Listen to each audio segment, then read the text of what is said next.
Hey, what's going on, guys? It's Brave Bean here again, and today we're going to be taking a look at the GMMK Pro. And I know my video is coming out a little bit later than most other people's due to some circumstances out of Glorious's control. There's been some shipping issues, so I just received mine not too long ago, and like all my reviews, I try to go into them as blind as possible, so I haven't looked at anybody's videos or any other reviews, anything like that, which has been pretty difficult wanting to get all the juicy details on this thing. But now that I've been hands-on with it, I want to share with you guys my experience as well as give you guys some goodies from Glorious. We are doing a giveaway on this one, although because of said shipping issues, I don't know exactly what that's going to be yet. So potentially could be a GMMK Pro, could be some keycaps and some cable, something like that. Don't quite know exactly yet, but I will update the top pinned comment down below with what that's going to be when I find out, as well as have all the information on how you can win that at the end of the video. But for now, let's check out the GMMK Pro. And taking the GMMK Pro out of the box, I was immediately shocked by how heavy this thing is. I mean, just to put it into perspective, fully assembled like this here with the switches and the keycaps in it, it's about 1,700 grams. When you compare that to the Drop Alt fully assembled, it's about 730 grams. So we're talking a full kilogram heavier, or 2.2 pounds more than the Drop Alt is, and all put together, this is about 3.8 pounds. So this keyboard really has a lot of heft to it, and I think it's easy to overlook the feeling of quality you get when you have that much more weight behind a product. But then when you put them side by side with something like the Drop Alt and then this keyboard, I mean, if you're looking for a keyboard that really has some balls to it, this is definitely that keyboard. And this, of course, is because of the all aluminum construction on this thing. I mean, just listen to that. Rock solid. Now, the GMMK Pro comes in at 170 bucks, but this is just for the bare bones keyboard. So no switches, no keycaps included with it at that price. It is going to be available in two different colorways. So we've got the slate black, which you see here. Then they also have what they call their white ice. The GMMK Pro is a 75% compact keyboard. You could compare this very similarly to like a 10 keyless keyboard that's been squashed down. So we are losing a couple of keys, but for the most part, keeping the integrity of what makes a 10 keyless keyboard what it is, especially when you consider applications like gaming. And what I like about it is when you look at the footprint of like a 65% keyboard, for me, I'm not super worried about the depth of the keyboard as I am how wide it is. And when I swapped out my Drop Alt with this keyboard, I'm only gaining about a centimeter in width, for the way that I have my setup is not something that I'm gonna notice. And what I like here is that I'm gaining the F row as well as a couple of extra keys here that I can bind to, especially when editing. It's become pretty handy for me. And when playing games like MMOs or something where you use those F keys for targeting, has been really helpful and a pretty enjoyable experience to be able to gain that without sacrificing the spacing that I've become accustomed to by using my compact keyboard. One of the coolest features of the GMMK Pro is the rubber gasket mounted plate design. Now what this does is they've essentially put a layer of rubber gaskets between the PCB and the plate, which isolate it from the case itself. Now this is meant to eliminate extra vibrations causing things like pinging.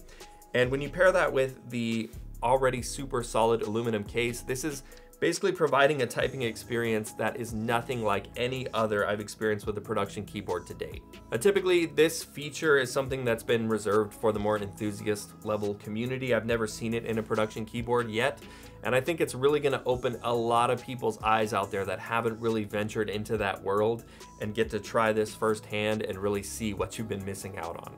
Up top in the right corner here, we do have a little fully programmable volume knob. It is clickable, so of course you can bind this to editing functions or just use it as a simple volume knob. I do like that these are swappable, so you can change it out with different colors to, again, just fully customize this board exactly how you like it. And the action on it is got a good amount of resistance with a nice light tactility to it, and clicking it in is a nice, really heavy click, so doesn't feel wimpy or anything like that. Like the GMMK Pro is a fully hot swappable keyboard with a 5-pin modular PCB. Now, one thing that's worth pointing out on this is that they've actually mounted these south-facing, or essentially just upside down, which won't really make much difference for the actual switches themselves, but it is important to point out because the LEDs will be facing south-facing, basically, which means upside down.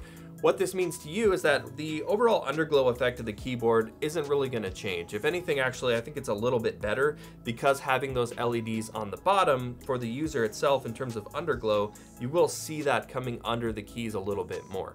But if you're somebody that likes to use translucent shine through keycaps, especially like when working in the dark or something like that, maybe your touch typing isn't quite up to par, it's not the best, and you're gonna get an illumination out of these keys at maybe 20% of what they should be, because that LED is just having to use kind of the light refractions from around underneath to actually come up under that translucent keycap. So if you're somebody that likes that, this is not going to be an ideal keyboard for you, but I think most people that are going to be using this keyboard are going to want to use something like SA profile keycaps or GMKs, and I think that's the reason why we see all of Glorious's keycap sets being dye sublimated instead of shine through, because this keyboard's just not going to take advantage of that. But getting back to the actual hot swap feature here, I like that the actual sockets themselves feel nice and solid. There's not any rattling. In fact, this is the closest to an actual soldered in feeling for a modular keyboard that I have felt. So I think they did a really fantastic job here. And of course, the hot swappable feature is always something that I like to see in any keyboard, because it just, especially, you know, for people getting into the hobby, or just most people in general, maybe you're indecisive or you want to try out different stuff, it doesn't pigeonhole you into having to go out and buy another keyboard, especially when you're dropping a lot of money on a keyboard like this, to be able to broaden your switch horizons or try out new stuff as it comes out. So always nice to see that. Lastly, before I tantalize your ears with a sound test on this thing, let's talk about Glorious's GOAT stabilizers. The greatest of all time, mountain climbing, trash eating, bleating stabilizers. Now, in all seriousness, these are screw-in, pre-clipped, and pre-lubed. I mean, they've done all the work for you. And in a world where like most production keyboards are all plate mounted stabilizers, ooh, these are nice. These are gonna be a treat for a lot of people that haven't experienced stabilizers like this. And the fact that this is the out of the box experience, chef's kiss, really nice. Now, that's not to say they're perfect. The space bar has just a little bit of rattle on the rebound, and that's only if you let it really pop up. In terms of normal use though, still sounds really, really good, far and away of pretty much any other production keyboard. And with that, here is a quick sound test of the Glorious GMMK Pro with the Glorious Pandas and the Glorious Nebula PBT keycap set.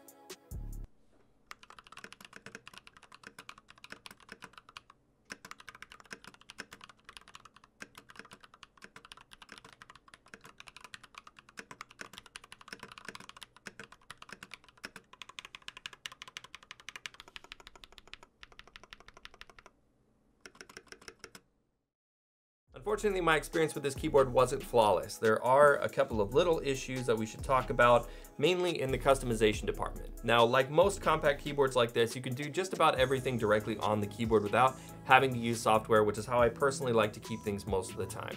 You can cycle through your different animations and lighting effects, stuff like that. There are some reactives, there are some animations, pretty standard fare in terms of lighting. And again, you've got those south-facing LEDs, which are going to give you some nice underglow, as well as two light bars on either side of the keyboard, which do a good job of just kind of broadcasting a little bit of ambient light on the desk. Pretty cool stuff there. Of course, you can rebind keys and stuff like that. You can also use Glorious's core software, and this experience for me was not good, to put it lightly. I mean, pretty much non-existent.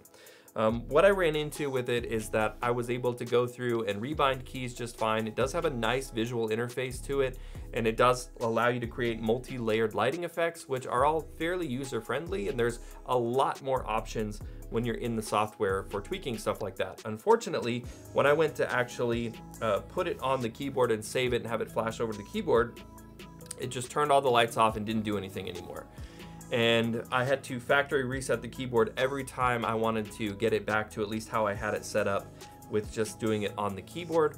And so for me, it basically made the software unusable, and I spent hours trying everything I could possibly think of to get that software to work, and unfortunately never quite got there, and decided since I don't use softwares with keyboards anyways, I'm just not gonna do it. So the good news here is that software is an easy fix. I'm sure they'll make some more patches and updates to it, and that shouldn't be much of an issue, but I do want to point it out to you guys in case that is something that's very important to you. So realistically, what are we looking at with this keyboard? So for 170 bucks, you get the bare bones keyboard. Now again, that doesn't come with switches, doesn't come with keycaps. You do get the basic USB-C cable, which you can upgrade later if you want to. When we look strictly at Glorious's website, you can get a set of keycaps, which is gonna run you about 50 bucks. There's 6 different options with all some pretty cool colorways. These are all PBT dye sublimated keycaps. They're cherry profile. In my experience, the keycaps have been quite nice, and I like that they also have cables, which are gonna run you about 50 bucks as well, that all correspond with those different colorways. So they make it really easy to create that cool customized look to your keyboard. So if we are going all out on this thing, 50 bucks for keycaps, 50 bucks for a cable, that just leaves switches. And you can go with the Glorious Pandas, or you can pretty much get anything you want out there. So I would say ballpark, I would reasonably estimate planning on spending around 300 bucks to fully kit out a GMMK Pro. And when you compare this keyboard to other gaming style offerings in this price point, like a Corsair K100 or Black Widow V3 Pro, which are gonna run you between 250 and 300 bucks, this keyboard just completely blows those out of the water in terms of quality. I mean, there's absolutely no comparison whatsoever. Essentially what Glorious has done here is provided an out-of-the-box experience that rivals even some of the best custom-built keyboards at what I would consider to be a very reasonable price, while also letting you have tons of freedom in how you will customize and build out this keyboard. And what I'm most excited about is that if other companies see what Glorious is doing with this particular release and decide to try to emulate it, I think the future for production keyboards looks very, very bright. Now, right now, the only way you can get one of these is to go over to Glorious's website and pre-order it. You do have to put 100 bucks down to get on that pre-order list. Again, these are gonna be shipping a little bit later because of these, the way that they're gonna be rolled out. But I highly, highly recommend it. If you're somebody that values a good quality keyboard, this is by far the best board that I've reviewed in, quite frankly, years. This is gonna be living on my desk for a while. I'm very impressed and just really excited to see this kind of quality coming out as a board that you can just order, you can just buy. You don't have to do group buys, build it yourself, all that kind of stuff. And I think it's really gonna show a lot of people out there that aren't quite familiar with this world, what a good keyboard looks like.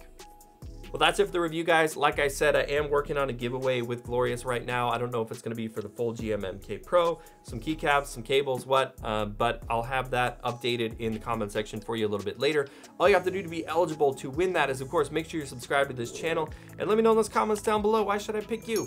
Make something up, make it good. I don't know, it's keyboard stuff on the line here. And of course, if you made it this far into the video, I'd love to see you subscribe. So I've got a lot more videos like this coming for you in the near future. You can follow me on Twitter at BrainBeanGaming. That's where I'm going to be doing giveaway announcements. But as always, guys, stay safe out there, take care of each other, and I will see you in the next one.